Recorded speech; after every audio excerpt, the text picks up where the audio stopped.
stand if you're able.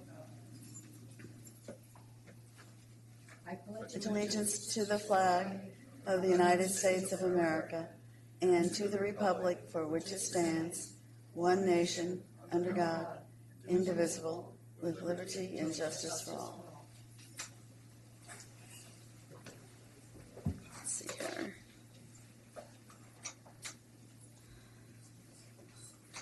Okay, so now we'll go to introductions. And let's see. Lori, why don't we start on your side? Good afternoon. I'm Lori Reese Brown, City of Richmond. Kim Ridgway, AC Transit. Belinda Graham, City of San Pablo. Rita Xavier, Contra Costa County Advisory Council on Aging. Debbie Toth, Choice and Aging, Central County Rep. Okay, and I'm Janet Abelson, West County Rep. Michael Dowgelli, Vice Chair, East County Rep. Deanna Perry, Tri-Delta Transit. L. Fellows Smith, East County Rep. Sharon Keiki, Antioch Paratransit. I'm Charlie Anderson from Western Contra Costa Transit. Rashida Kamara, Contra Costa. County Connection. Okay, One and more. we have one more right here. Okay, Sorry, good afternoon. Greg Dwyer, Community Services Director, City of San Pablo. okay, let's see here. Oh, do you have you down? Thank you all for coming to our first meeting of the year. And now let's go to the audience, if we could. Is there a mic that someone could pass around? I'm having a little difficulty seeing, so I can't tell if there's a mic there or not. I'm sorry. It's on. Okay. My name is Bill Twin, and I'm a DD council. Erin Rinku, I am Bill's attendant. My name is Vi Ibarra with the Developmental Disabilities Council of Contra Costa County.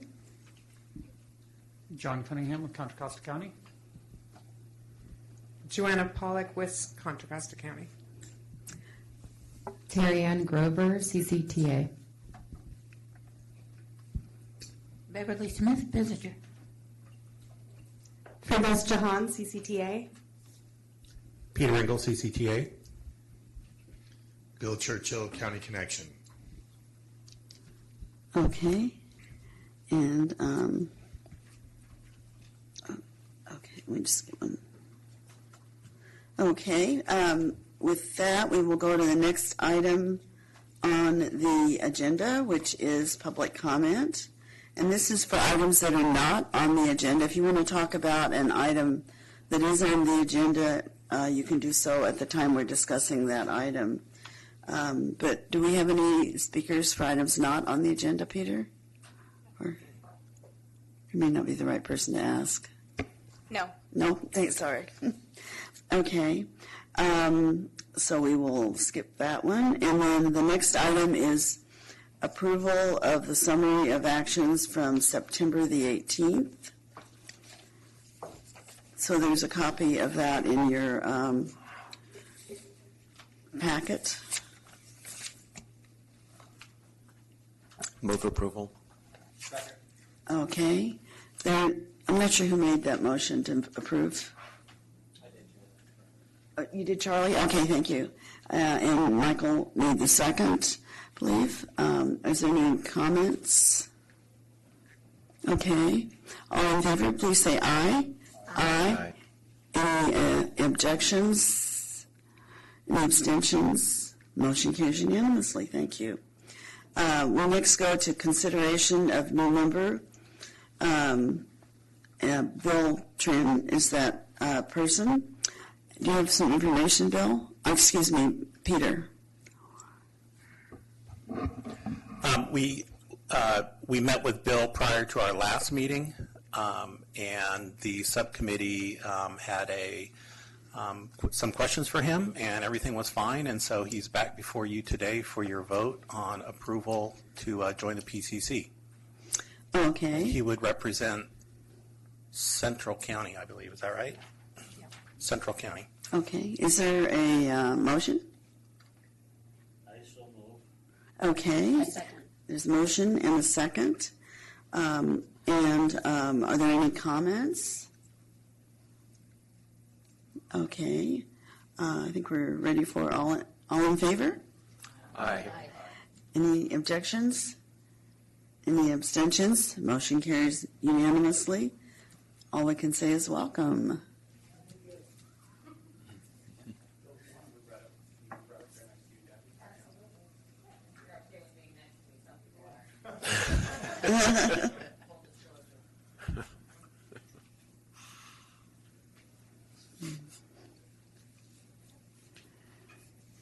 We're used to seeing you here, though.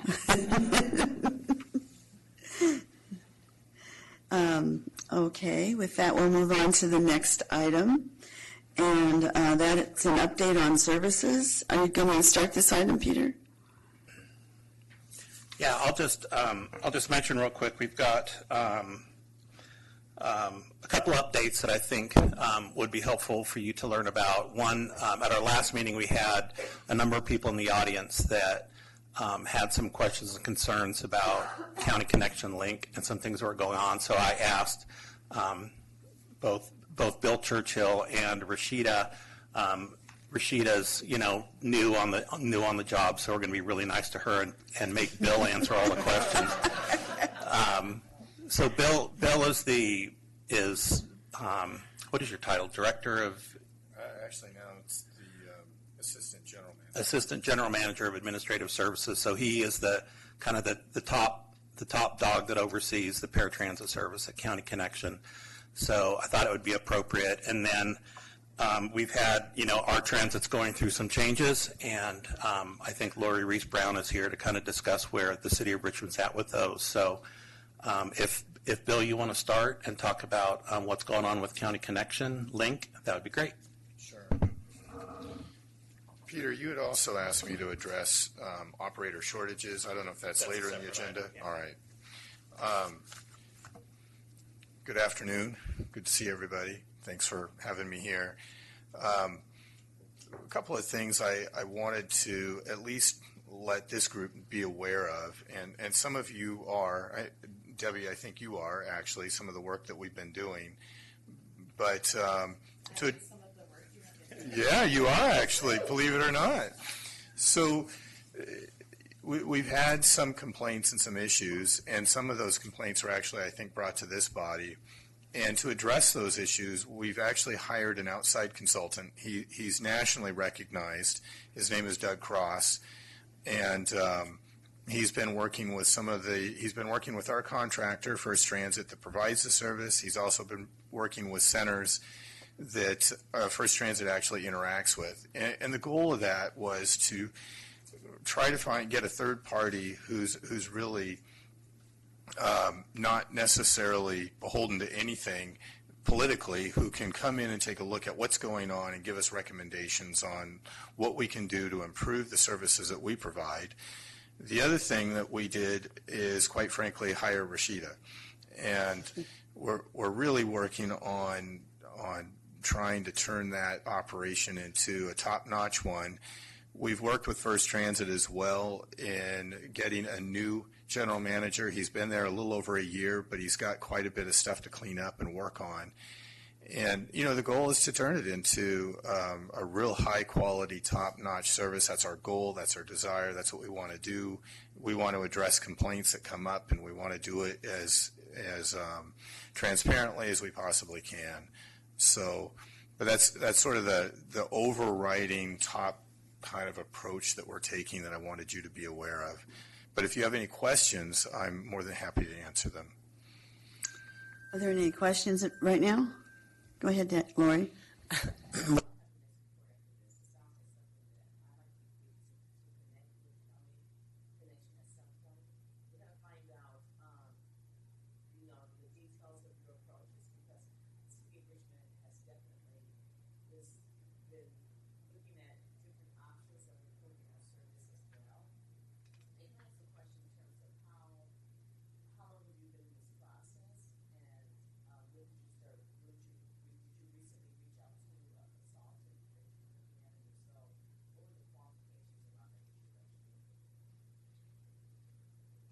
Oh, actually, we've been working on it for quite a while. I think some of these issues have been slowly bubbling up and coming onto my desk over the last year.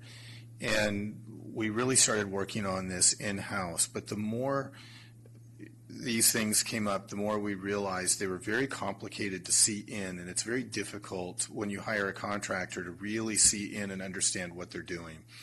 And when you've hired a contractor and then you start stepping in directly, it makes the relationship a bit more challenging. And what we wanted to do is preserve the relationship, yet find a way to still get into the detail and make the corrections. So that's why we chose to go with this third-party consultant. We spent several months looking at a number of different consultants that are out there. The consultant that we hired, which was Doug Cross, is well-known and recognized and has been for decades. He is probably one of the most knowledgeable in the paratransit world that I'm aware of. I mean, there are a couple locally that are. And one of the other ways in which we decided to land on using Doug is I spent quite a bit of time talking to a number of other properties that have used him in the past and really took those recommendations, and that's why we chose him. So he's been on the project since October, and we're hoping that he begins to wrap up his product in the next, a month? I'm not sure what the deadline is, Rashida. You would know. Yeah. Hopefully that helps. Are there other questions?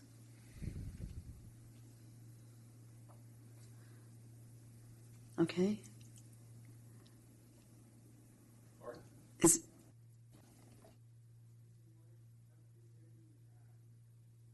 If there's no more follow-up for County Connection, I thought we'd go to Richmond.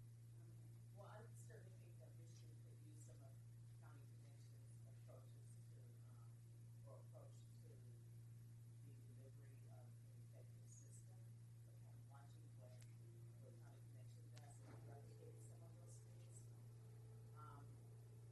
Just today, in fact, I had a conversation with the Richmond City Manager to talk about.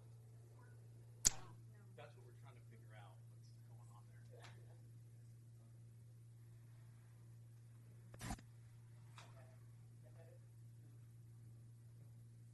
Test. What's working? It was.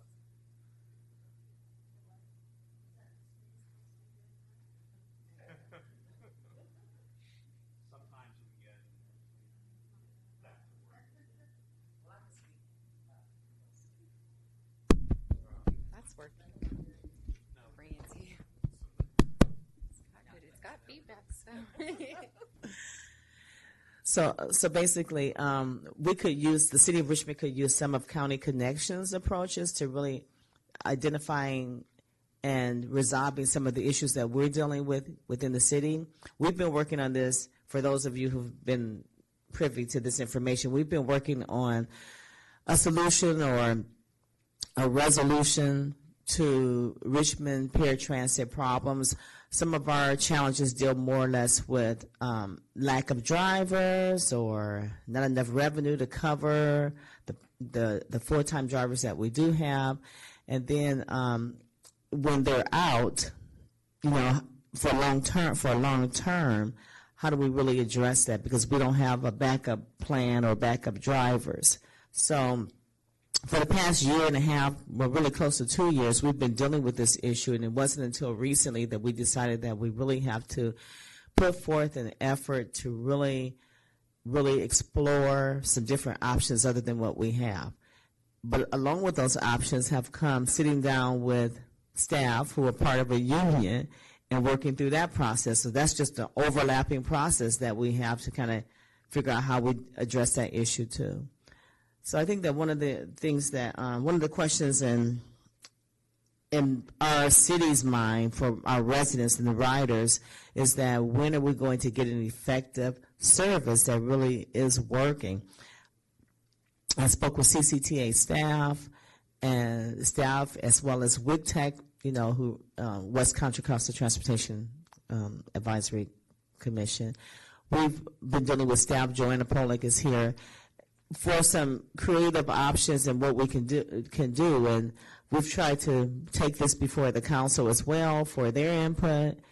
And we're still waiting for council to give staff direction. So really to answer the question about, give you an update of where we are, I think that we have gotten a little bit further in terms of just having discussions, with our council members and with our mayor and with staff, and actually opening up this opportunity for staff to give us some feedback in terms of what they envision, those who are actually working in this line of work, things that they can give us some, to help us make a decision about, how we prioritize moving forward.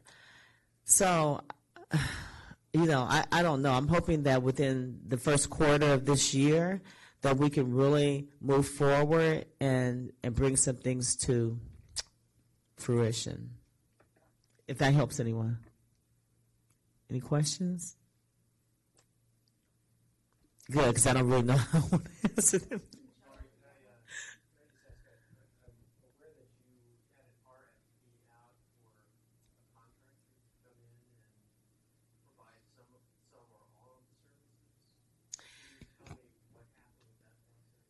Right. Thank you for bringing that up. We did have an RFP out to solicit qualified transportation firms. We had a response from 2 firms, and we went through the entire process. The city didn't select. We made a recommendation to select one of those firms, but we haven't gotten past that. We haven't gotten past that point yet. We're waiting to get that on the calendar before our council. But before we do that, like I said, we're working through these other things with, union members, who actually work in the Paratransit division, and just that in and of itself has been, or is a challenge that's actually keeping us from moving forward in the direction that we are projecting to go. And what I mean by that, management.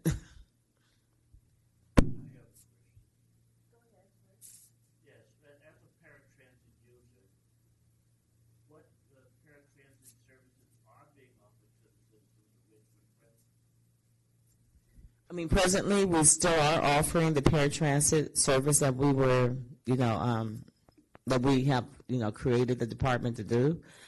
But it's just limited service, very limited service.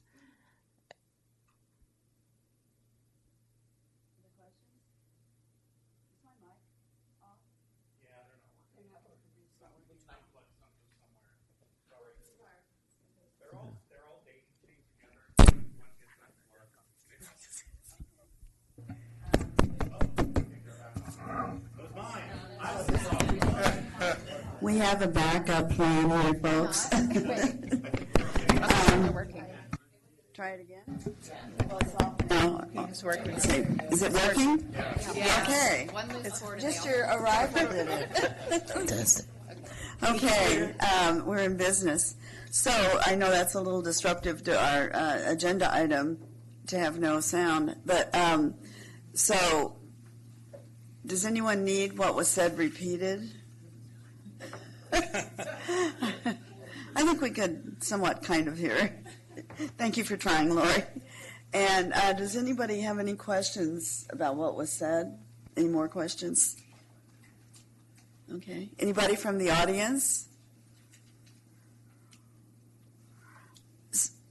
So do you have Lori, do you have an idea of when you might find out what's going to happen?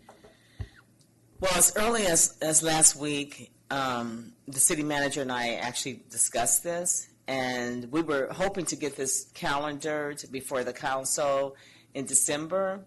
That didn't happen because of the holiday closure and things like that, but we're anticipating the date sometime in February. Okay. Thank you. Peter? Oh, I'm sorry. Peter, did you have something? If Lori's done, I wanted to give City of San Pablo a chance. I know we didn't put them down on the agenda, but I think they do have a service update, and part of it's related to the Richmond service in that Richmond also provides service to some unincorporated parts of the county, including Rollingwood, but I think now the city of San Pablo also provides service to the residents of the Rollingwood area. So they have service beyond what just Richmond provides. They also have service provided by the city of San Pablo. I also wanted to give Greg Dwyer a chance to kind of let you know what his role is now. The city's had some changes. I think you all know that Vicky has moved to a different location within the city.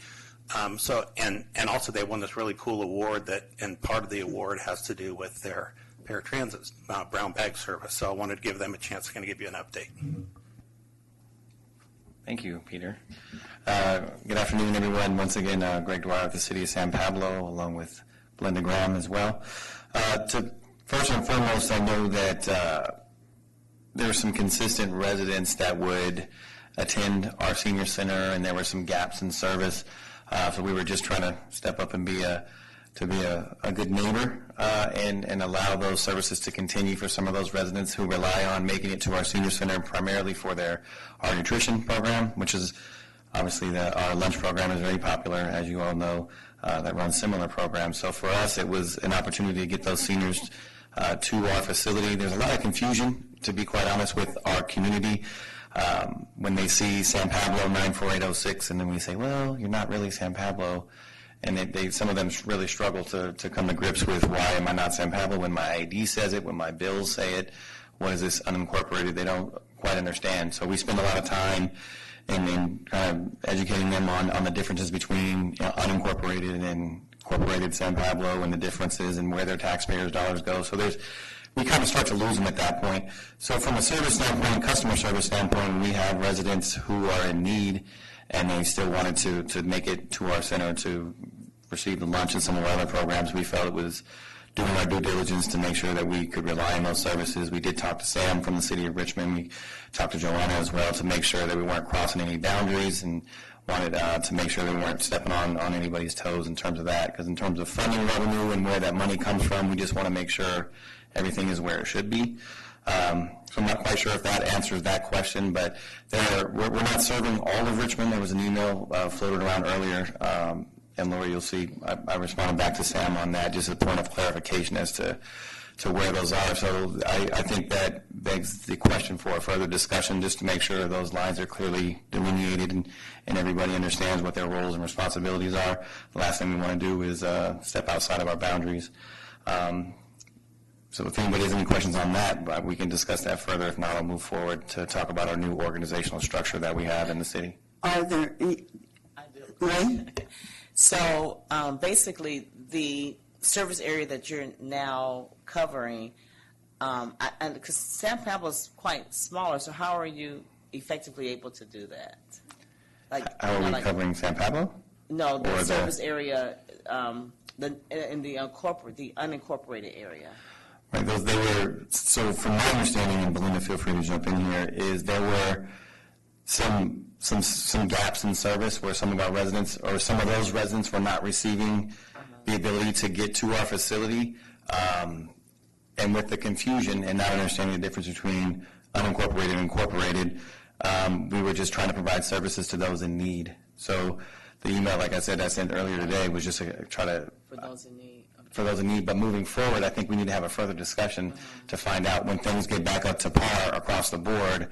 We may pull out from certain of those areas. So I'm not quite sure if that's something that we will be able to provide on a consistent basis. We do that. There's parts of El Sobrante, there's parts of Richmond, there's Terra Hills, there's Montalban Manor. There's a lot of areas that, like I said, your bill will say San Pablo and it's 94806, but in terms of funding revenue streams, those funds technically aren't coming to our city, but those residents are coming to our facility. So that's where the gray area lies. I get that, but I was asking about how are you able to accommodate that? Because San Pablo, to my understanding, they have a even smaller, crew than the city of Richmond does, and they're part-time drivers, correct? Well, we recently had a change, and yes, we are small but mighty. But yes, we're running on a shoestring staff right now. We've actually, and that'll spill into the next part, so I'll go ahead and just jump in. And then, Belinda, did you want to add anything to that, or you want me to talk about the structure first? And I was going to tell you, I also drive also, so that's why we manage how we get it done. Yeah. So, Lori, did you have anything else? So, yeah, but I can ask a lot of these questions after the meeting if you're available. Sure. But the service that you offer, you say, is just to the nutrition program or anywhere that they want to go? I can explain. So we do have a nutrition program for seniors who live in San Pablo and Richmond that come to the senior center. So we offer shuttle service if you live in 9406 that comes to the center. And we also provide the door-to-door shuttle for San Pablo residents also. So it's a matter of coordination. We've done really well with that. And so with me and the drivers that we are limited, but we still make it happen. So that's how we're able to do it. And then Greg can tell you a little bit about the new structure where we'll probably be able to do more rides. So that's how we've been able to do it this far. Okay, you're small but mighty. Yes. Trying to be. I have a question. Sure. Just sort of, so both of you are here from San Pablo, Yes. but only one of you can represent San Pablo. Just Correct. So this was. To know that. Okay. So moving forward with the new organization, so as you know, Vicki has moved on to a different position within the city. So we've had difficulty, and I see this as an agenda item in terms of retention for our drivers. The way we were currently structured, or the way we're structured in the past, is we had one full-time driver and a couple of part-time drivers, and as we just couldn't retain them. Obviously, the drivers are moving on to full-time positions. When Vicki notified me that she was one of the finalists for the other position, we started to look at strategically what kind of impact that would have. And we felt we'd be more consistent with our full-timers or with our drivers if we were able to create a full-time position. So in community services, I don't only have paratransit and seniors, but I also have recreation and youth services. So I took a step back and we tried to kind of fill some needs across all of my divisions. So with that, Vicki used to be funded 50% out of Measure J and 50% out of the city's San Pablo General Fund. And then our part-timers and Belinda and all of our fleet, everything else comes out of Measure J, obviously. So we dissolved that position of Vicki and used those funds to create an additional full-time driver. I then reduced some of the salary of myself, and I put myself in paratransit, but only a slight amount that created additional funding in another area. Long story short, at the end of the day, I moved some of my staff over to the senior center to help cover some of the questions and inquiries that were coming over the senior center, and then did dedicated funding for Measure J that would allow us to have not only Belinda, but a total of 3 full-time drivers. So that should hopefully boost our ability to have 3 full-time drivers plus Belinda as a backup. And then we moved some more administrative support over to the senior center. And myself being slightly over paratransit and taking over on some of Vicki's responsibility. The reason why we're both here is we're kind of trying to figure out as we go along who will be a better fit, either Belinda or myself in this particular role. So moving forward, there will only be one City of San Pablo representative. Okay, but only one of you can vote, not both of you. Correct. Yeah, and moving forward, I don't think we probably wouldn't be here to tag team on all the meetings, but we're just trying to figure out, because it's a new process for us. It's a new reorganization for our city, so we're excited about it, but we're trying to be optimistic but realistic about what current job duties that we both have and trying to figure out what's the best fit for us. So we're excited to have 3 full-time drivers in the fold. Matter of fact, we're interviewing tomorrow for them. So we're hoping to have some new drivers and hopefully be fully staffed with our new reorganization by beginning of April. Any further questions from anyone? From Lori? I'm sorry. Go ahead. So, yeah, okay, so this is not a question, but just a statement. The city of Richmond, we were relying on our general fund. I think the challenge has been that we don't have the general fund anymore to rely on. We have to rely on all of Measure J funding source for a staff of maybe 6 people. There's no, pretty much like in your situation where only 5% of my salary is accounted towards paratransit. So the challenge is actually coming up with additional revenue to support paratransit services, and that's been our challenge. We just can't find that additional revenue outside of the general fund. Okay. Any suggestions?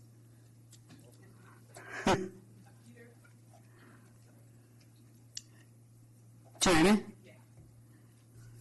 So WICTAC, just to provide a little bit broader perspective, Peter had asked today if I was ready to talk about the study that's being done in West County for accessible transportation, and we're not. So we're not on the agenda, but it would have kind of fit in a little bit because it's a broader perspective of what's going on in West County in general with Measure J funds, and some of you have been actively participating on that. Richmond's situation is Richmond's unique situation. San Pablo's is unique, but nonetheless, we don't travel necessarily within our own city. So we're looking at the bigger picture of how services, gaps, additional support could be there. There is no additional money, unfortunately. I do want to step back a minute even further. So San Pablo hired Doug Cross, maybe 3 years ago, 4 years ago? I don't know. It just flies by. To look just at the city's program and their funds and what they could do and how best. And I think it was also Jay Jeter, who some of you might know. And that was really beneficial. That was really helpful, I think, in setting the path. San Pablo's been very nimble in adapting. I mean, of course, with Vicki leaving, that's been, unfortunate. But I think the city's done a great job recognizing that drivers are what provide service. I mean, that's kind of obvious. If you have more drivers, you have more service. If you have full-time drivers with benefits, you can retain them, all those kinds of things. So I think what are we in? January, February, March. March we'll come back, and West County can talk a little bit, WICTAC will talk a little bit about the study that's been done and things we've learned in an area that has 5 providers funded under Measure J and a bunch of other things going on, and how we're different, but we're the same, but we're not. Anyway, that's kind of the gist of it. So I just wanted to poke that piece in timely.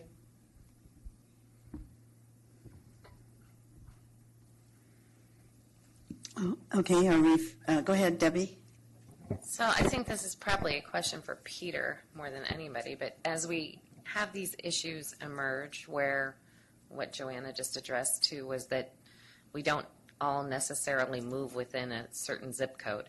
The funds that currently go to the operators in West Contra Costa, are those funds able to be used outside of their zip code as long as it's within the greater WICTAC service area?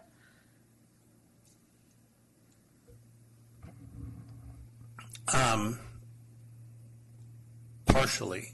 So the expenditure plan states that the operators that received funding under Measure C, which for those of you that don't know was the previous to Measure J transportation sales tax, and there was a formula in Measure C that gave money for paratransit services to some specific operators throughout the county.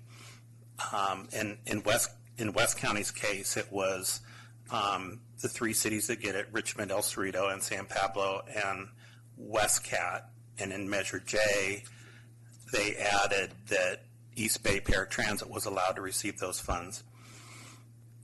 But under Measure J, there was a guarantee that the 4, 5, 6 operators in the county, so also include County Connection and Tri-Delta dial-a-ride service into that.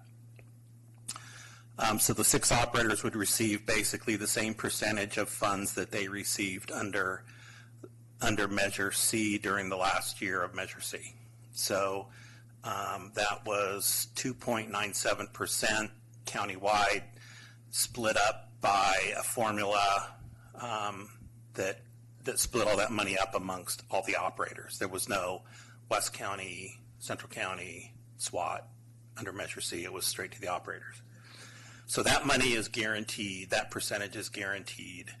Beyond that, there is new money under Measure J that is available under the Program 15, which is the countywide pot, as well as in West County's case and in Central County's case, they both have chosen to add additional funds to accessible transportation, and that's Program 20. So in West County, it's 20B, and Central County, it's 20A, I think.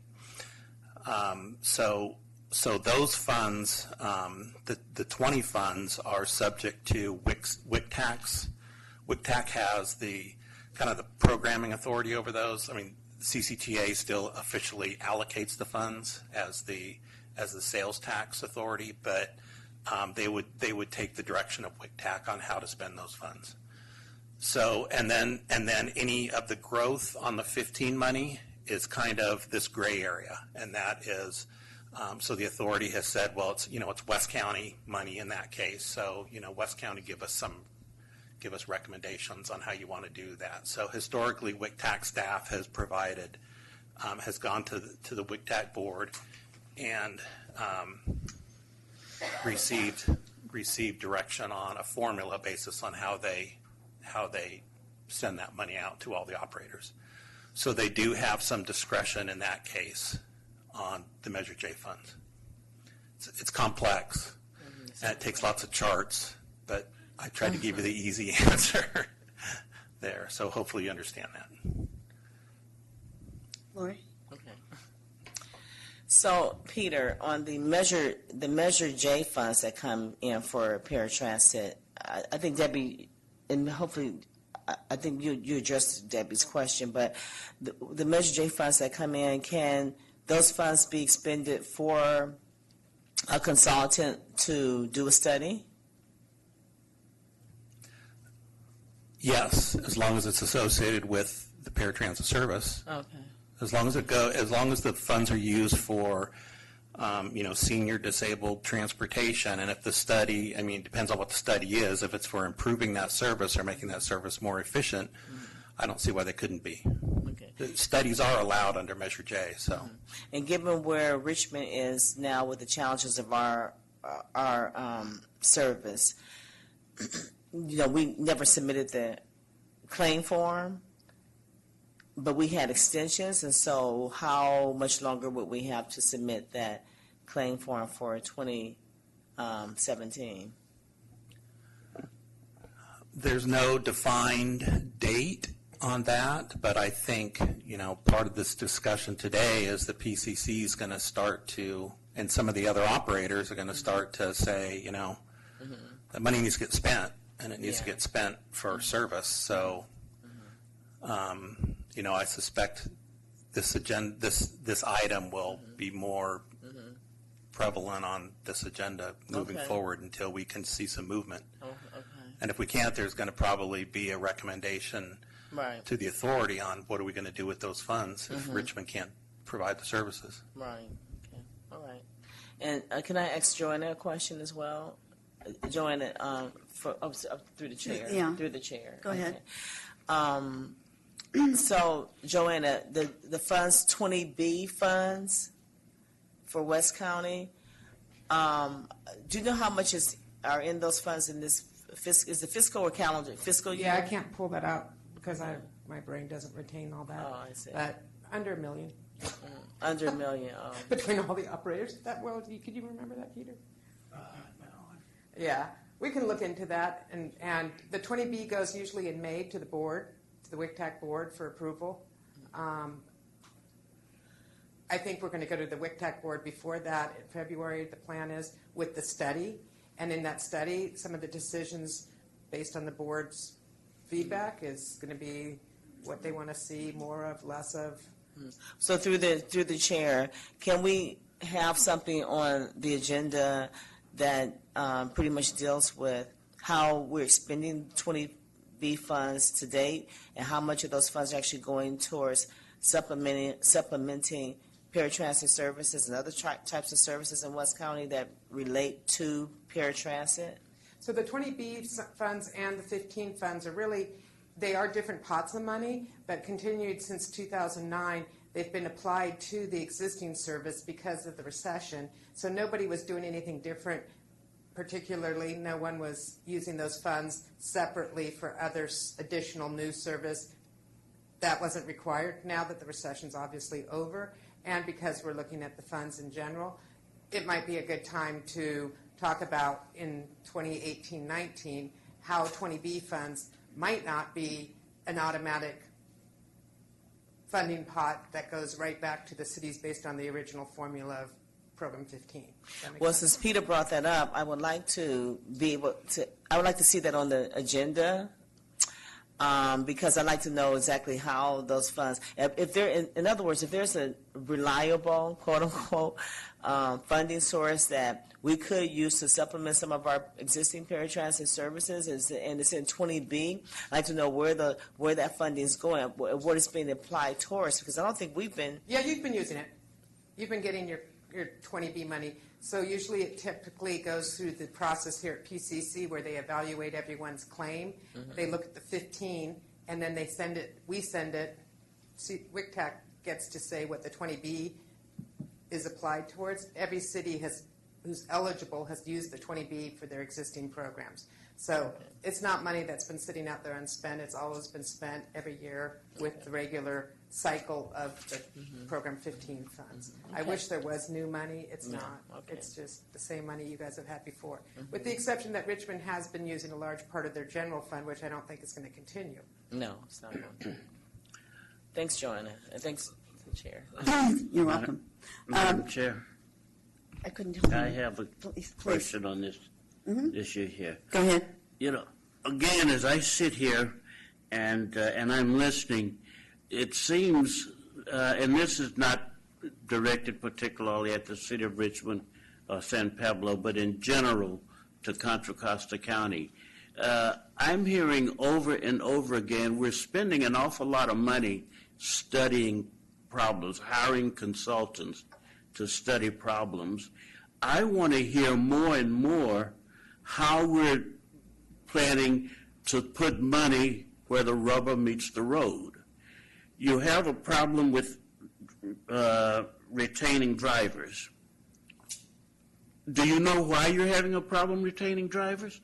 I'm not even in the business, and I'll tell you why. You're not paying them any money. Think about what you're putting into the actual services that are being delivered. We are spending an awful lot of money studying problems.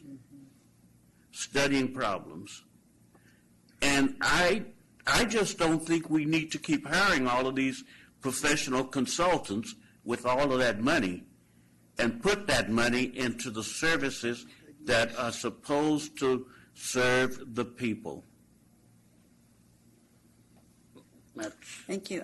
I think we were still on item 3, right?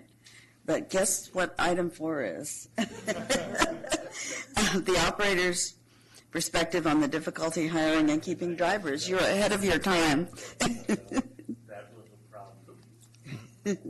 So why don't we move right into that? Madam Chair, before Who's Charlie? Before we leave that, though, I don't want to leave the impression on the table that there is a lot of money being spent on studies, because that is just not factual. In terms of the amount of Measure J, it goes to support the operations that are being provided right now, the services. There is a need in West County, as there has been for 25 years, to understand what opportunities are for coordinating services and, delivering services more effectively. And there are some issues in West County.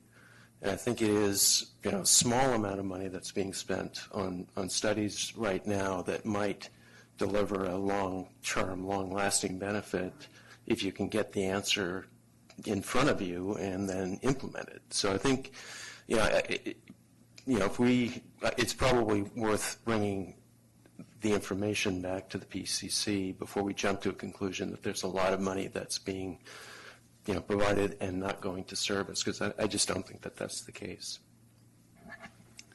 Okay. Okay.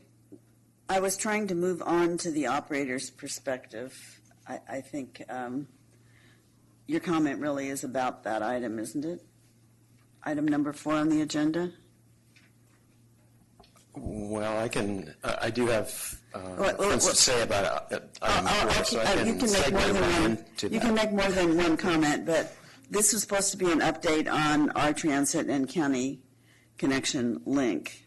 So just so that to be clear, what we're I'm trying to conclude right now. Does anybody have any final comments on item number 3 on the agenda, which is update on services for our transit and county connection link? Okay, seeing that there aren't any, Peter, do you have a report on the operator's perspective on the difficulty hiring and keeping drivers? I don't really have a report, but just let me introduce the item. I've been in lots of meetings recently with Charlie and Bill's boss, Rick Ramasier, and Jeannie Krieg, and folks from AC Transit, and there's this reoccurring theme about, and actually it's a national issue about difficulty in transit and paratransit operators being able to retain drivers. And some of the stories that I've heard just from our own Charlie and our own operators is really amazing. This is what a good economy does, when there's jobs out there. So I just I thought it would be very interesting for you all to hear this. And now, City of San Pablo is hiring, full-time drivers and has, I think, had some struggles. We can hear more when they thought. I just thought it'd be a great opportunity for the operators to kind of give all of you their perspective, and so you can see what they're going through in being able to, number one, hire, and number two, retain their trained drivers after they spend a lot of time and money training them. And I asked Charlie to kind of kick this off, if you don't mind, Madam Chair, because he's just kind of given some great stories of what he's seen at WestCat, and then give the operators a chance to kind of give you their perspective.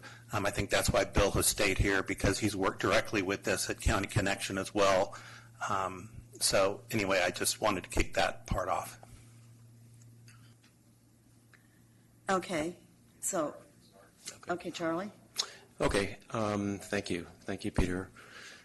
So I've been at WestCat for about 31 years now, and about 15, 20 years ago, the discussion in transit used to be, how do we attract people, transit professionals, planners, managers, to come into the business? That was a big issue in terms of employment.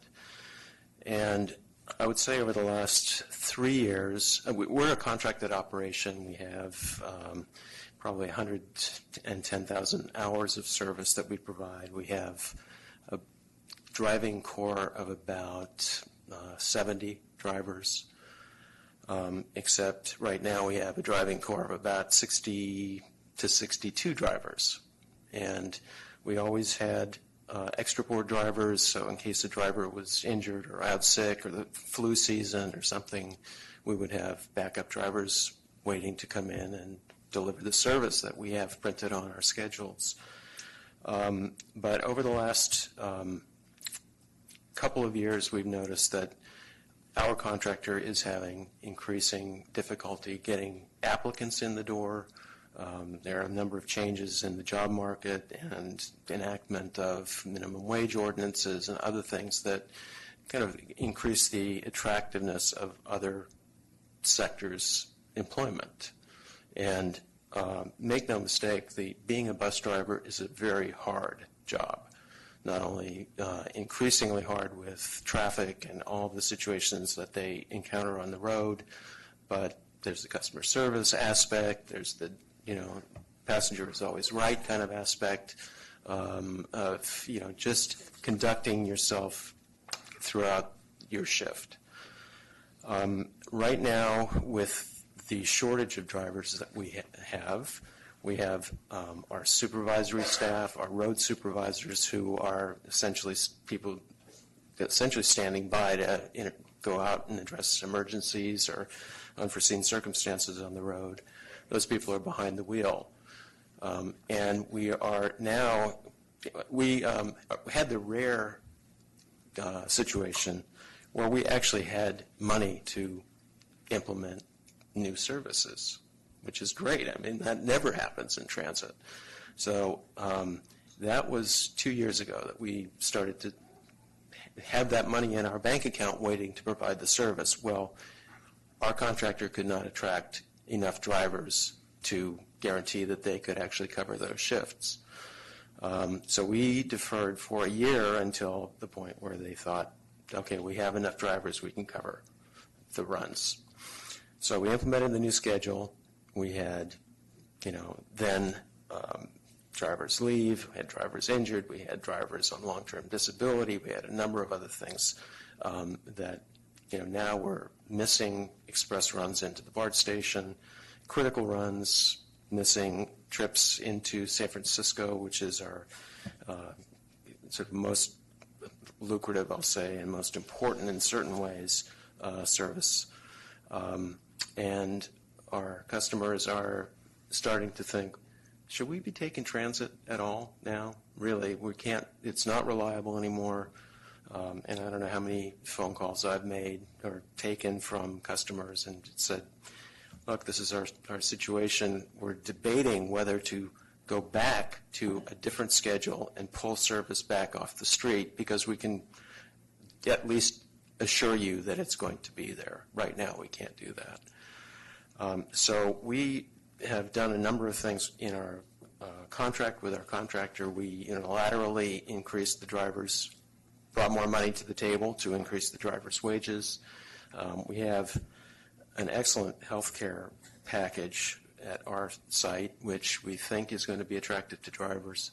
But I think it's that driver weighing it out, a prospective driver weighing it out and saying, well, how do I want to spend my time? What's it going to be worth to me? I can almost make as much money in something else, be guaranteed a job, and so I'm maybe not taking the bus driver's job. So it's a very critical time for transit, I think, and as Peter alluded to, it's a national trend, and it's a, Bay Area-wide trend. I mean, AC, I sit on a technical committee on their Trans-Bay service, and they were short,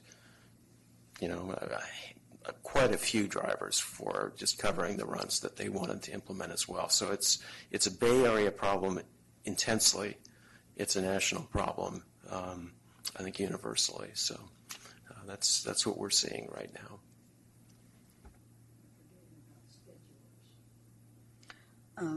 Do you want to speak through the mic? So I'm not sure if everyone could hear you. Do you want to speak through the mic? I think it has. Yeah, there you go. Like I was telling him, a lot of the problems that I personally have seen is the schedulers, the ones that schedule the trips, not the one that's drive. That's why they're losing the people that drive, because they are tired of having to be in 3 places at one time when it's very impossible.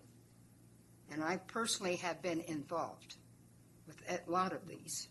So it's not so much. That's why the drivers are, because you can't be in Oakley in 10 minutes and then you got to be in Antioch in 15. There's no way.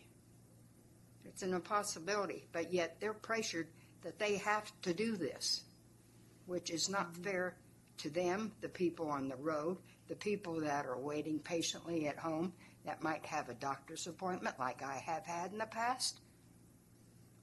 So it's how they schedule. I have been scheduled. I've asked for 10 o'clock in the morning. They put me at 8 o'clock to the senior center. They picked me up. I asked to be picked up at 11. They picked me up at 12:45. There's not proper scheduling at all, as far as I can see. Thank you. That's my opinion. Are there any other comments? Actually, Janet, if I could just add one thing, and this is based on the experience of transit operators in Colorado after the marijuana was legalized in that state, that essentially one of the screening processes and the hiring process is a drug screen. And essentially they were seeing probably 25 to 30% of prospective applicants that washed out. So there's a cultural change as well and some other factors that are involved that are, it's going to even intensify the pressure now that marijuana has become legal in California. So there are a number of things that are going to be an uphill battle for transit operators. Debbie? So we have these same issues as a provider of the social services in terms of maintaining our drivers. So it's not unique to just big transit operators. It's we live in an area where even if you're making twice the minimum wage, you can't afford housing. So I mean, there's a whole bunch. This is a big existential crisis that's going on. I don't think we're going to solve here, but I think in terms of looking at smarter ways to do things, when we talk about mobility management, this could be theoretically a function of a highly functioning mobility management center is to recruit, screen, and help bring in drivers and provide ongoing training so they feel okay in their job. Maybe it's they're doing meditations in between road rage incidences or whatever. I mean, I'm flippantly saying that, but if we're providing a more coordinated effort to recruit, train, and maintain our drivers, and we do it more sort of globally, I think we have a greater chance of maintaining those drivers if we're enforcing a culture among the transit providers that enforces whatever that mobility management center is creating for them to come in and feel like they're trained and able and have the tools that they need to do their job. That's in addition to ensuring that they have what we can afford as a livable wage in the restricted amount of money that we have for transportation. There's a lot of layers to it, but I certainly think that it's something that could be looked at from a mobility management perspective, something that could be handled there so that we're not just so broken in our system. I think there are opportunities to have some successes in that arena moving forward. Rashida?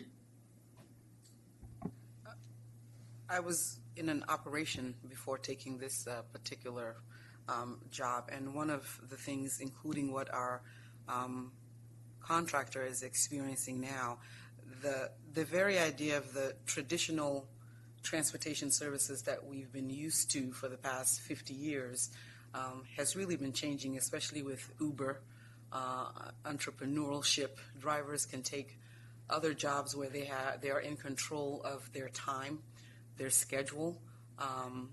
Bay Area commute just to get to work.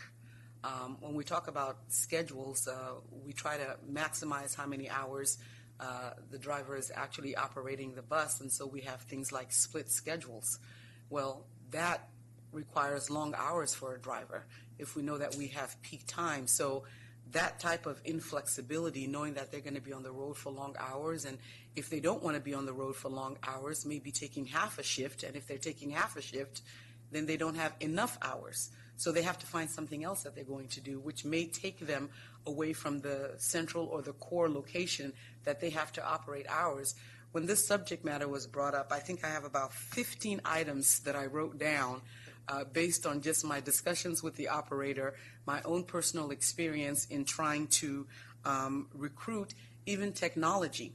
The technology that we're using to try to make services efficient, and having the type of individuals, the ongoing training, the feeling that maybe Big Brother is watching. And we use this technology because we get funding from entities that require that we keep up with a certain amount of data, so we have to use this type of technology.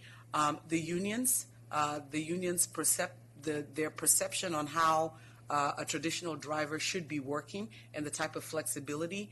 Charlie mentioned healthcare.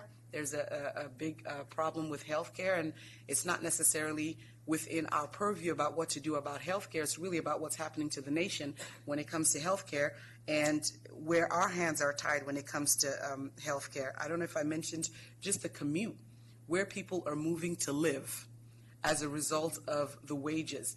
If somebody has to travel close to 2 hours to get to their job and it's being paid a certain wage, it becomes difficult for them. So there are a host of issues that, as was mentioned earlier, it'll have to be tackled on so many different levels. There are ways around these, but it doesn't seem to me as if they can all be solved at once. It almost my favorite saying is that you cannot eat an elephant whole. You have to eat it one bite at a time. And it seems as if all these different issues and agency per agency may come up with one solution, and then you kind of tackle it onto another agency and how they come up with their solution. But there are definitely a lot of layers to this particular issue. Any other comments? Yes. Yeah, Please. Madam Chair, I understand the issues transportation is facing, and maybe for a layperson, maybe I understand them too well. My concern is that with all of the problems that transportation in general is facing now, I don't want paratransit to be pushed further out of the picture.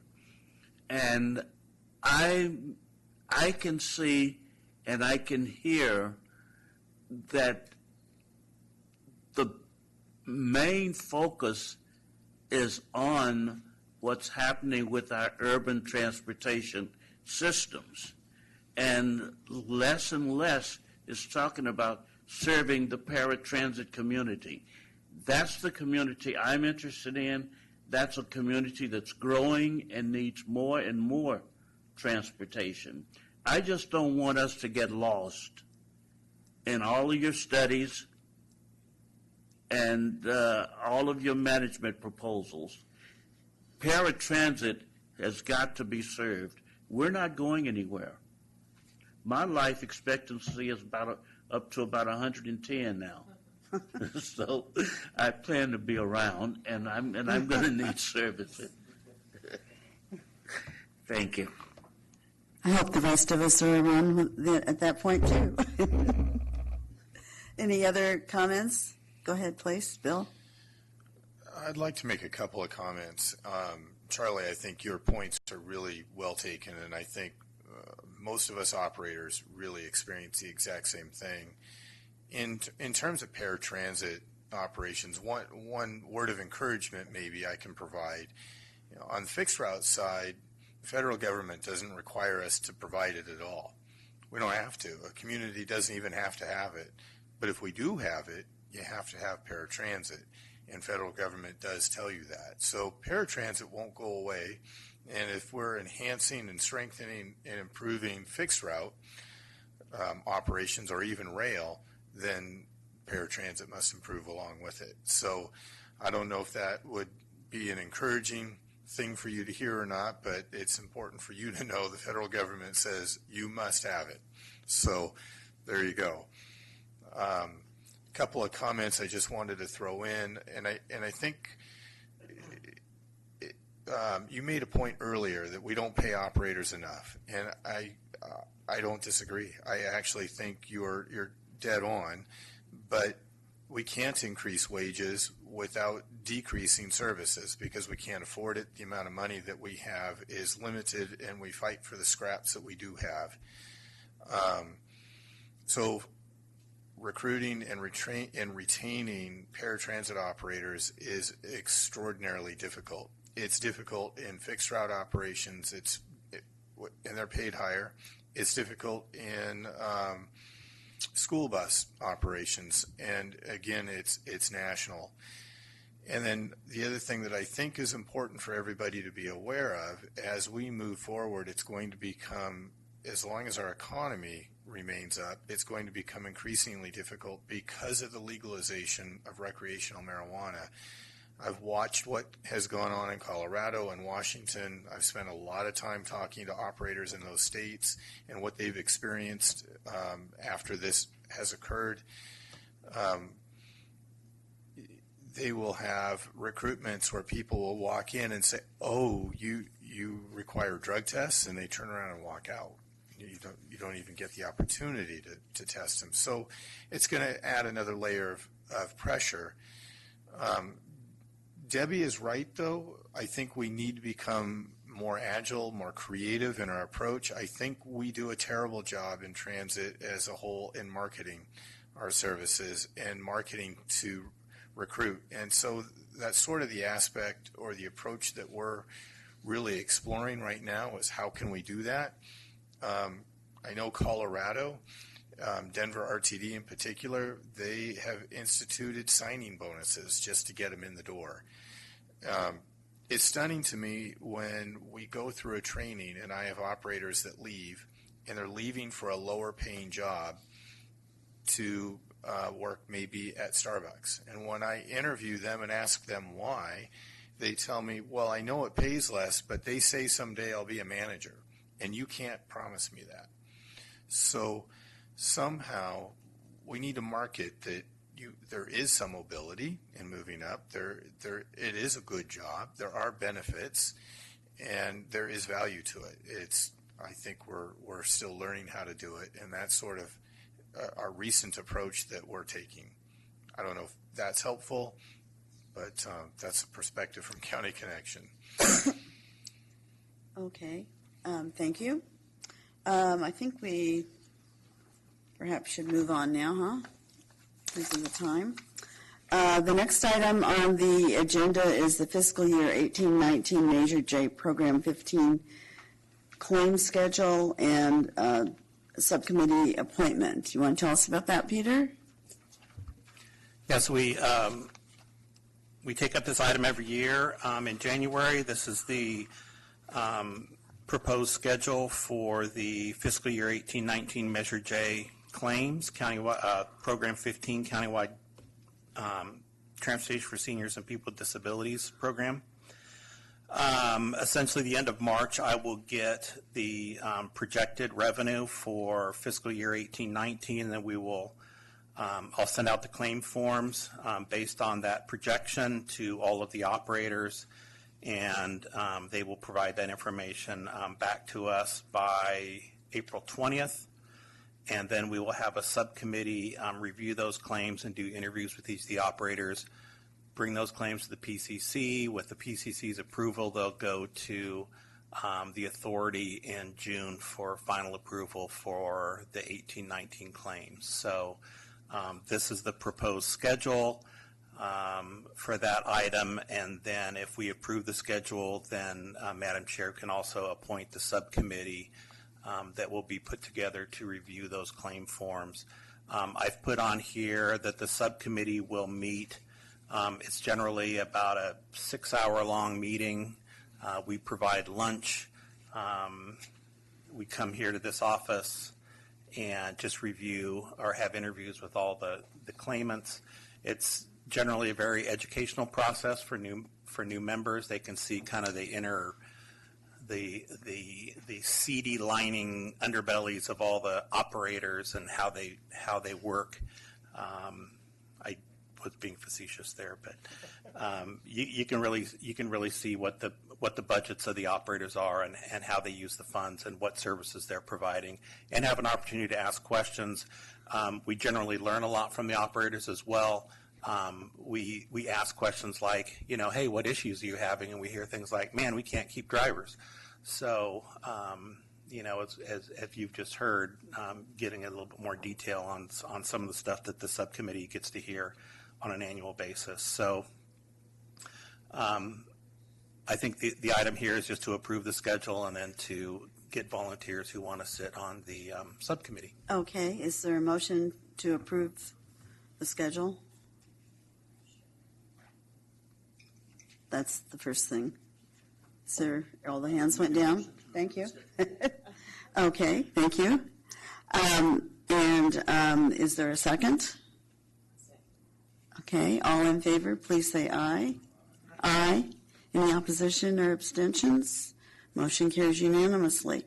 So now then, we want to know who's interested in being on the committee. If you are, raise your hand.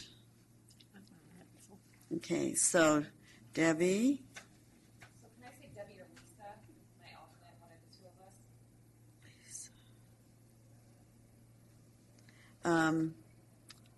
of us? Lori.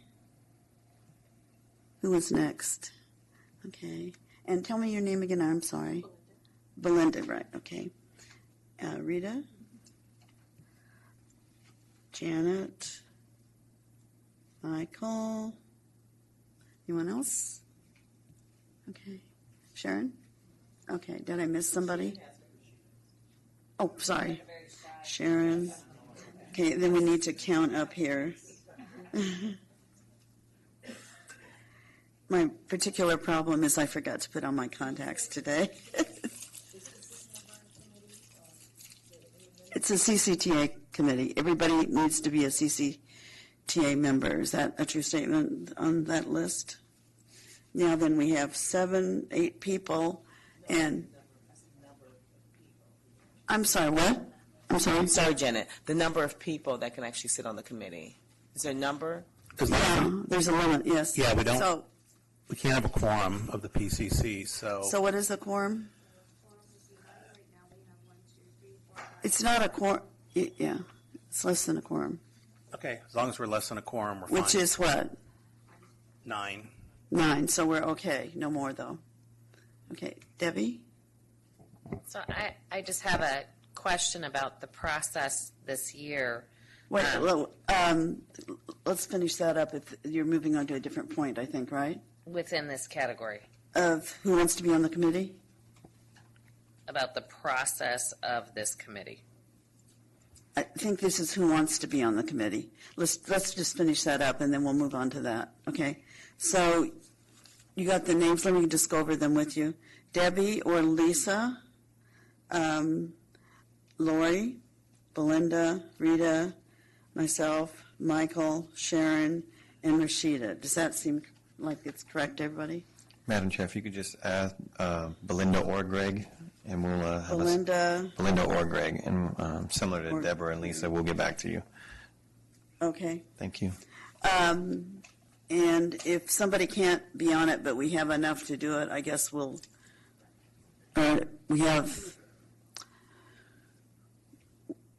not find a date that works for everybody necessarily, because we may not be able to do that. Occasionally we'll lose somebody because the date doesn't work out right Right. for them, so we should be okay. And it is an all-day thing, so, but there is lunch. Okay, so now then, moving on, Debbie? So I wondered if, in light of the presentation from County Connection and some of what we've been seeing at our organization, if we might add, when we're gathering information from the providers, they typically give their on-trip rates, their on-time rates, their no-shows, there's a number of different indicators that they track. And I think what we've learned is the further you remove the service from the actual transit entity, the greater opportunity there is to collect data that's not accurate. And so I think for us, we might be asking how they're confirming the information that's being collected by a contracted provider. If we could add that to, and maybe the committee that people volunteered to be on to look at and make sure that there aren't any other questions we might pop in there that don't cause a lot of turmoil for the providers, because I don't want to make this an onerous process. It's already quite a bit that transit providers have to do. I think what you're really asking for doesn't relate to the committee, but rather to the form that Peter creates, doesn't it? Yeah.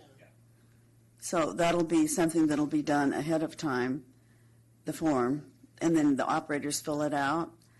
Yeah. And then, so they all get the same form. They may not all fill out the same parts of the form completely, because some people might have some types of service, and other people have providers have different types of service. But everyone sees the criteria when they're filling out the form. So that's where that needs. So it needs to be on the form, is what I'm saying. Right, and so, we redid the form, I don't know, 5-6 years ago. Peter did a phenomenal job of sort of addressing what you're talking about, which was to say that it's the city providing as well as a transit provider, and so there are different metrics that they collect or that they report on. But I think that given what's happening currently, I was just curious if the folks who have agreed to be on this committee also have an opportunity to look at that before it goes out to see if there's anything else we might want to add that's not burdensome to providers. Well, we could actually do that here, quickly, just as an agenda item here, and give everyone a chance to weigh in, yeah. Does that sound okay? I could. Which would be when? Let's see. Would that be that month? It would be, so our next meeting's March 19th, and I anticipate sending out the forms the end of March, so we could, if you wanted to have the whole group look at the forms, we could do that, or if you just wanted to make it a subcommittee thing, we could do that as well. It makes no difference to me. It seems to me when possible, we should just make it the whole committee. Okay. Yeah, give everyone a chance that's interested. Okay. Anything more on that? I do have one question. So when will we hear, you're going to come up with some dates after March for the first subcommittee meeting? So the subcommittee meeting will be sometime between April 25th and May 1st. Okay. And so Fifi will send out a doodle poll or something. Okay. Is doodle polling okay with everybody? I think we've Works had. for me, yeah. Mm-hmm. It seems like an easy way to find Could out we say everybody's. by when that would happen? That might be helpful to people to know that. Say what? By what date that poll would be sent out? Doesn't need to be sent out probably now, but No. We'll want to get it on everybody's calendars, so in the next few weeks, we'll get that out to everybody. Okay, great. Thank you. Okay, anything more on that?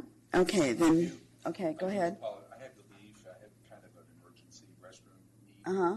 You were discussing as I was leaving that there were too many people that had volunteered. Is that my understanding? Is that I think there would be if we had one more, yes. Oh, okay. So, But you're on it. Okay. You're listed. Yeah. If that's your question. Yes. Yeah, okay. Okay. So the next item is the SRAC report, and I forgot to bring my notes. Kim, do you remember? There you are. Oh, that's why I don't remember. Okay. Okay, I guess it didn't happen. Yeah, we didn't. That may be because I've had a bunch of that recently. Yeah, we didn't have quorum that day, so we had to Okay. cancel the meeting, and the next one is March 6th. Okay, thank you. So you remembered what was happening better than I did, but I didn't remember. Okay, so with that, we'll move on to the Senior Mobility Action Council. Who would report on that? Go ahead, Debbie. Your brain's working better today than mine. You don't know. So I was tardy to the meeting this morning, but there was a great presentation that was done. Our sort of focus right now after the fires was definitely how impacted seniors were by the lack of ability to get out of an emergency situation. And so the average age of death in the Sonoma County fires was 69.5 years old. And that average was brought down because there was a young couple that died in one of the fires. So it's actually even higher if you take out the outliers. And we have some work to do to ensure that if we have that situation happen in our community, that we have a plan in place to get people with mobility barriers out. And so as a group, the SMAC, the Senior Mobility Action Council, is looking at how we are proactive so that we don't end up being reactive and losing lives of people who have mobility barriers. So we had a presentation from fire, I don't know if he's a fire chief or fire inspector or fire, Orinda area fire. I don't know what his exact title was, but he presented and gives a lot of the data and statistics about what happened in the fire, how to get noticed, how to relay your information, how the shelters work, lots of different information, but the important point being there are a lot of different ways that people get information, and particularly with the frail aging population, A lot of them aren't on smartphones and aren't going to have the text alert that tells them that there's an emergency. And if firefighters aren't getting to their doors to knock on their doors because they're fighting fires and there's a massive amount of people and there's only one way out of the neighborhood, and how do we deal with these situations? So there are a whole host of different ways, and what we want to do, the Senior Mobility Action Council, is to put on another forum. Typically, we don't do them but every other year, and we just did one last September, but it looks like we're going to be doing another one in this coming September because of that, because we want to strike while the iron is hot and while this is still fresh in people's minds. So having that presentation, and I think we want to have him come and present at that forum, although I don't know that we worked on nailing him down today, but we don't have a date yet. And then we're going to hear from the Office of Emergency Systems at our next meeting, and we're going to really work on how we get the aging population to this next meeting. We're going to grow it in size. So historically, we've had them at the John Muir Ballroom downstairs. I think it has a maximum capacity of about 180, depending on how your tables are structured. And we'd like to have more than 300, 400 folks be able to come. And so I think we're looking at Center Concord as a possibility. If we don't think we're going to get more than 300, we could do it at the Pleasant Hill Community Center. But the idea is to get as many people as we can in there and to look at ways that we get our community involved, whether it's by ham radio, whether it's by neighborhood committees, whether it's through homeowners associations. There are going to be a whole host of ways. Smart 911 is being utilized in some of the cities in Contra Costa, but not all of them. So really looking at how we educate and prepare for emergency disasters and transportation related to people with mobility barriers. I think that more or less covers it. I don't know. Greg was there too. So were you. Any other input? I think I think you covered it nicely, but I will say we recently had a group present at our city about earthquakes, and I know a gentleman there, we had talked about it, and you alluded to it, is not just the fires, but the earthquakes and all the impacts and the different crossings that we have throughout the Bay Area that will be impacted, most likely. So that's always a scary thought as well, but just in terms of being prepared for what's to come is something that we all should be thinking about as well. And I just want to piggyback off of that and just say that most cities, if not most agencies, are dealing with an emergency response plan just to ensure that whatever we're doing here with the Senior Mobility Action Council around this issue, that we certainly coordinate, and you've mentioned that, Debbie, but coordinating with cities and agencies to at least take a look at their response plans and what they're doing so that we're consistent.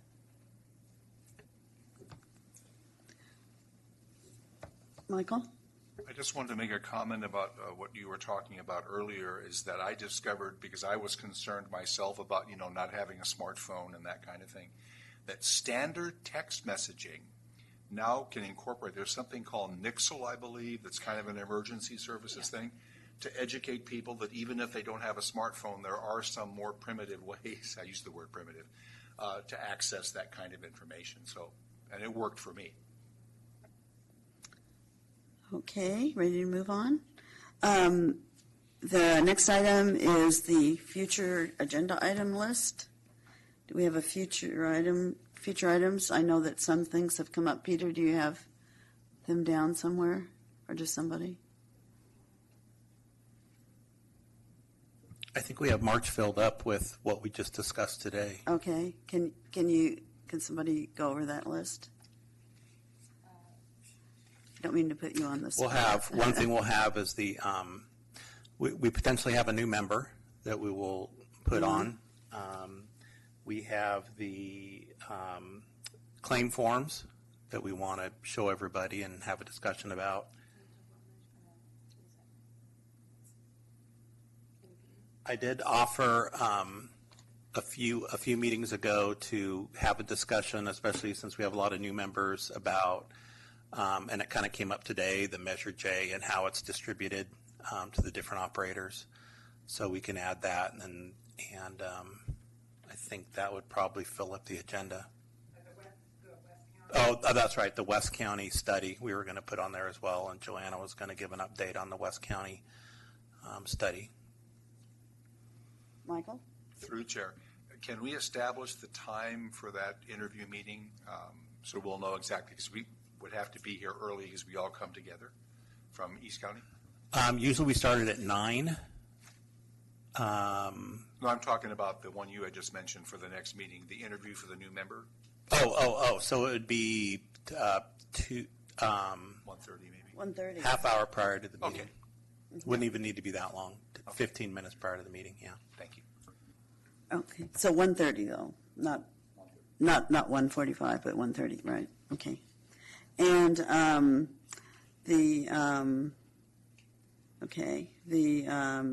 so moving on, news to share. Okay. So our marketing department at Tri-Delta Transit has been working with Uber and Lyft and United Taxi. And last week we had a group of about 30 registered paratransit users come in so that they could educate them about using Uber, Lyft, and United Taxi. And once they register, they fill out the registration form. We turn it into Uber and Lyft and United. And they, Tri-Delta Transit will pay, they pay the first $4 on Lyft, United Taxi, 40% on Uber. And then beyond that, Tri-Delta Transit will pick up the other $16 for their trip. And then anything that goes over that, then they would be responsible for. But we're really excited and hopeful that people will start using it and that they won't be afraid because it's, on-demand service. And if they have a last-minute ride and they don't want to have to rely on paratransit, they can use Uber, Lyft, or United Taxi. So we're hoping to open it up after the test group. I think it'll be a few weeks of use before we finally let all the paratransit customers know that it's available to them. It's only available to those who are ambulatory, right? United Taxi came out to our meeting last week, and they actually do have wheelchair They have vans. wheelchair. They do. So how many? I believe they said two wheelchair. Was it two? No, it's only one. Oh, it's one. I'm sorry, it's one. Okay. So that's some availability. Some availability, yes. And then the Uber and Lyft is obviously only for those who have smartphones. So. And not for people in wheelchairs, right? No, they don't have wheelchair access. Okay. Okay, Debbie? I would so love to hear about that in this context in terms of risk mitigation and all of the things that you had to navigate through.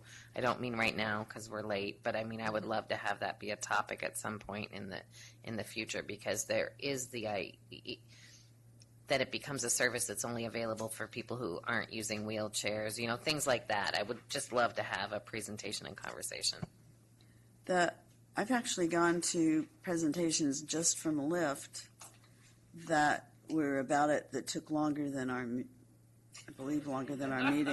So perhaps this isn't the right forum. If we wanted to set up a separate meeting, that might be more appropriate. I meant from Tri-Delta. What do you mean? I meant from Tri-Delta on how you wanted they them to do it? Yeah.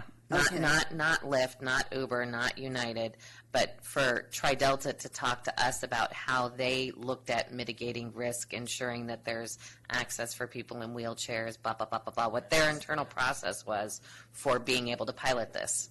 You mean, I'm a little confused. Do you mean that Tri-Delta would do a report out of that meeting? Is that what you mean? That they would do a report out of their process, how they were able to create this pilot, because there's a whole bunch of risk mitigation that has to happen when you contract with another party to provide services that aren't paratransit when paratransit is your onus. So I'm curious to learn that structure, because if you're able to do that, that means that others can do it too. Yes, I love it. And honestly, Debbie, I'm curious too, because I was left out of that part of it. They just came to me and said, give us a list. And I said, really? You really want a list of all the paratransit users? Could I be so bold as to ask that the report be a 15-minute type report, just so that we don't get the 3-hour version? That was for one of the operators, which happened to be Lyft. But okay, so I think we've got a full agenda for next time. I think we do, even if one of those items doesn't happen. Okay, so any news to share from anyone? Okay, so I just wanted to mention for those seniors who are thinking or who have the ability to kind of get around and want to stay more mobile, the city of Richmond was just awarded a $1.2 million grant for a bicycle share program. And so at some point, I'd like to be able to get this information to our seniors in, West County, or just for the committee, just to kind of review, just to kind of, for our areas, our very respective areas in East County as well, just kind of really encourage other means of transportation, because not everyone is disabled, and as the aging population increases, we want to ensure that we find healthy ways for our seniors to look at all the other alternatives besides just public transit when they're able to. Okay, any other news to share? Did you have one? I do, Janet. Mm-hmm. And I'll go quickly. I just wanted everybody to be aware the California Air Resources Board has been working on what they call their innovative clean transit regulation for the past several years. Our understanding has been all along that this would regulate the purchase of fixed route buses and basically develop a chart where you'd have a purchase mandate of electric vehicles. Well, CARB has a proposed rule, and for the first time they let it out that this will also affect paratransit vehicles. So beginning in 2020, they intend to regulate the purchase of paratransit vehicles as well, requiring that a certain percentage of your purchases would be electric buses. The problem that we have with that is right now there are no approved electric buses in the paratransit world that meet industry standards. There is an organization called Altoona Testing. There is no paratransit bus that has gone through it and has been approved. So we anticipate that this may be a problem as we move forward, and I just wanted this group to be aware of it and potentially watch this regulation as it develops. Thank you. Okay, so are we ready to go to adjournment? Thank you all for coming.